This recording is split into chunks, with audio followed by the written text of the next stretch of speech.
aujourd'hui, on fait un chapitre où on va parler d'énergie. Ça, vous connaissez déjà, mais surtout d'énergie cinétique et mécanique. Et alors, tous ces mots doivent vous dire quelque chose, mais on va voir qu'il y a deux théorèmes derrière ça. Et ça va être la nouveauté. Donc, pour rappel, l'énergie, c'est une grandeur, on peut la mesurer, on peut la calculer. On la note E majuscule. Elle se mesure en joules, J majuscule. Elle vient forcément, cette énergie, d'une source d'énergie. Un caillou d'uranium, le soleil, etc. Et donc à chaque fois, on a un système,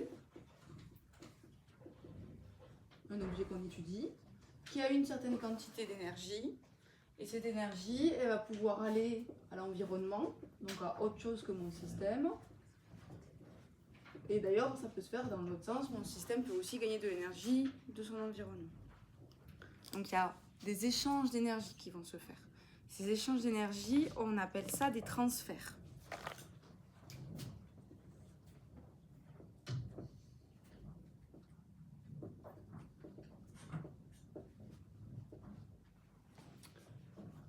Ces transferts, ils répondent à une loi hyper fondamentale, c'est la conservation de l'énergie. L'énergie, on ne peut pas la créer, on ne peut pas la détruire. Sa quantité est constante dans l'univers tout le temps. Ça sous-entend, ça vous le savez déjà, que dans les centrales, on ne crée pas de l'énergie. On transforme une énergie en une autre forme d'énergie. Dans une centrale nucléaire, on transforme de l'énergie nucléaire en énergie électrique. On ne crée pas d'énergie, on ne peut pas la détruire non plus au passage. Il y a 4 types de transferts qui permettent des échanges d'énergie entre les objets. On a les transferts thermiques. Je chauffer de l'eau dans une casserole, l'énergie thermique de la flamme se transfère à l'eau qui est dans ma casserole. Ça, alors on va pas l'utiliser là, c'est pas l'objet du chapitre, mais vous allez voir l'an prochain, ces transferts-là, on les note Q. On a aussi les transferts électriques, ça on en avait parlé dans le tout premier chapitre.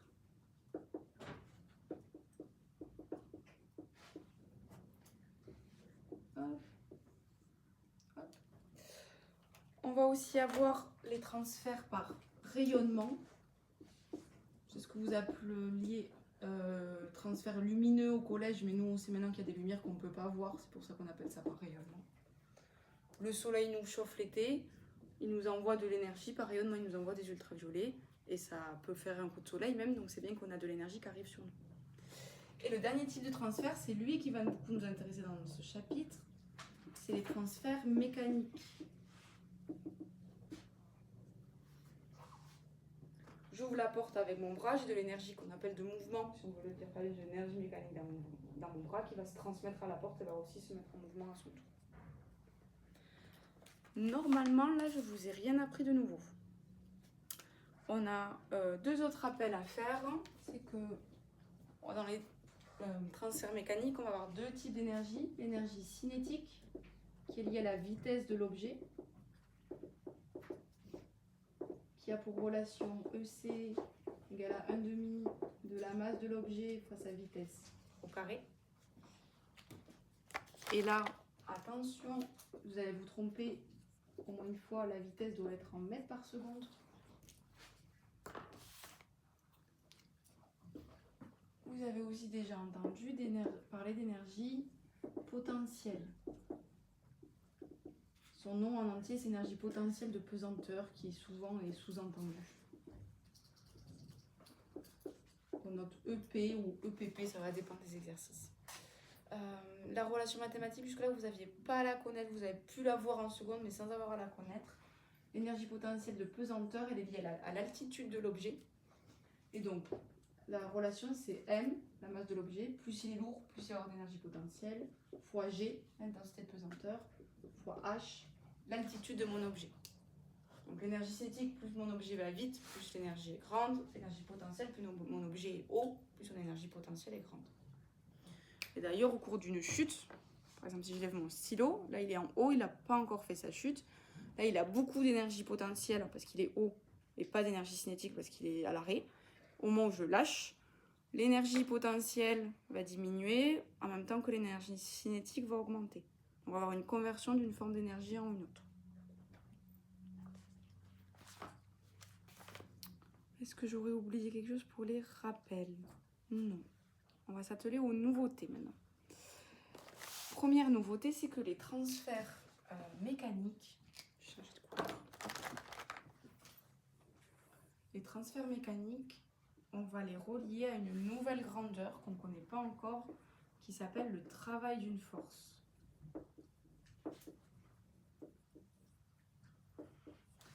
Le travail d'une force, c'est la capacité...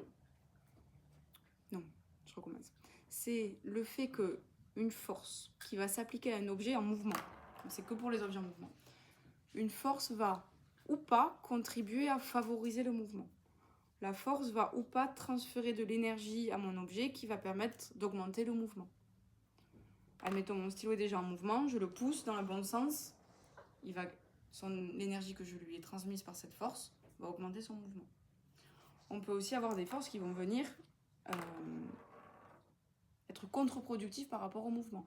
Par exemple, là, il y a un frottement entre la table et mon stylo, c'est une force, elle va venir s'opposer au mouvement, celle qui va ralentir mon stylo. Donc c'est une force, les forces, ça va être une quantité d'énergie qu'elles vont ou pas donner à mon objet pour lui permettre de rester en mouvement ou pas. Le travail, il a un symbole comme toutes les grandeurs en physique. On note W pour work en anglais. Vous me passerez mon accent. Donc ça va être le travail d'une force sur une certaine distance. Là, on suppose que mon objet il va du point A au point B. Ça va être le travail d'une certaine force. Le travail, au passage, c'est en joules, puisque c'est une quantité d'énergie. C'est forcément des joules. Et il a une relation mathématique. Ça va être le produit scalaire du vecteur AB par le vecteur force. Normalement, à ce stade de l'année, vous avez déjà fait des produits scalaires en mathématiques. Cool.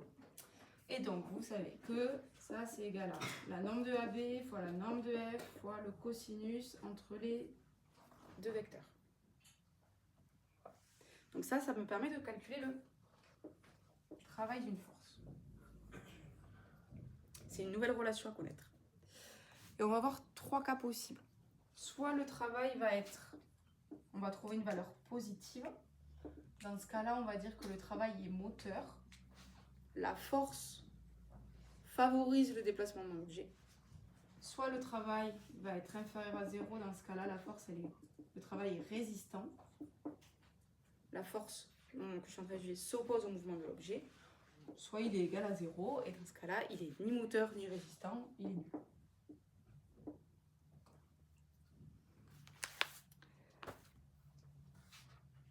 À partir de là, on va avoir deux types de forces. Celles qui vont... Je vais avoir la place là. Vous l'avez au propre sur le modèle de la carte mentale, mieux que ce que je fais au tableau. On va avoir deux types de forces. Les forces qui vont conserver l'énergie, qu'on va appeler les forces conservatives, et les forces non conservatives. Dans les forces conservatives, on a le poids, par exemple.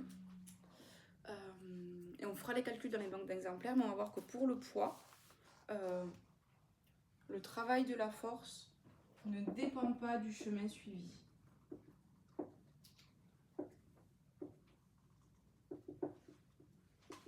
Uniquement de là où part mon objet, de là où il arrive.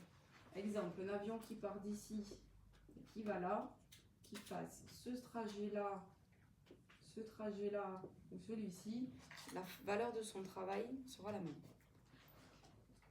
Ici, par contre, c'est une des forces, c'est les frottements. Là, ça dépend du chemin suivi.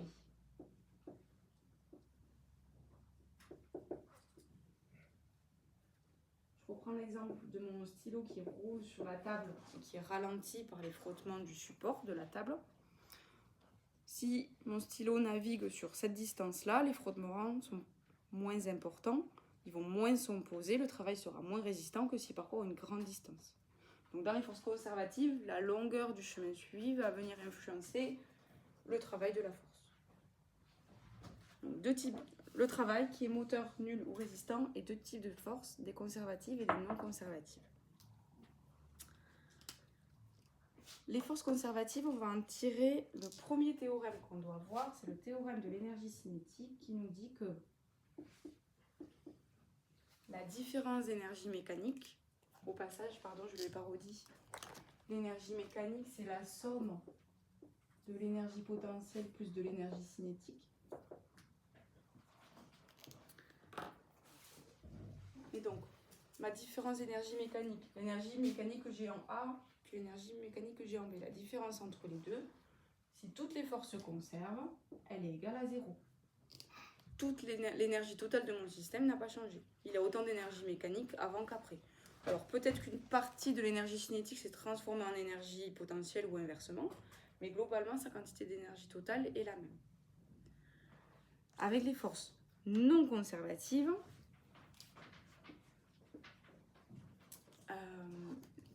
par exemple sur le cas d'une chute libre, toute l'énergie potentielle ne sera pas convertie en énergie cinétique, puisqu'avec les frottements, on va avoir des pertes en énergie thermique.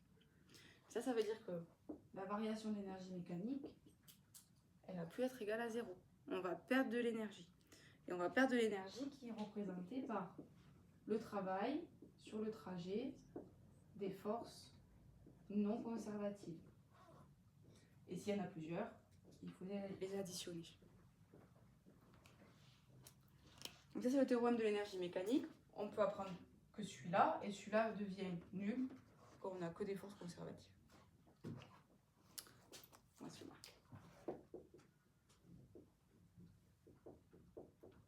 Donc, ça c'est à connaître.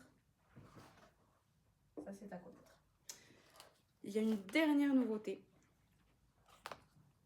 C'est le théorème de l'énergie cinétique qu'on n'a pas abordé encore. On va le faire partir d'ici. Le théorème de l'énergie cinétique, il nous dit que la variation, cette fois-ci, d'énergie cinétique, donc l'énergie cinétique que j'ai en A moins l'énergie cinétique que j'ai en B, dont on connaît l'expression qui est ici, c'est égal au travail des forces sur le trajet AB. Et si j'ai plusieurs forces, il faut que j'en fasse la somme. Si on veut le dire avec des mots plus français, plus simples que cette formule mathématique qui ne nous parle pas forcément, ce qu'on est en train de dire là, c'est que mon système gagne de l'énergie cinétique si le travail des forces est moteur. Donc si les forces vont dans le bon sens, mon objet va gagner en vitesse et donc va gagner en énergie cinétique. Si par contre mon travail est résistant, ça veut dire que mes forces s'opposent au mouvement et que l'énergie cinétique de l'objet est en train de diminuer, donc il est en train de ralentir.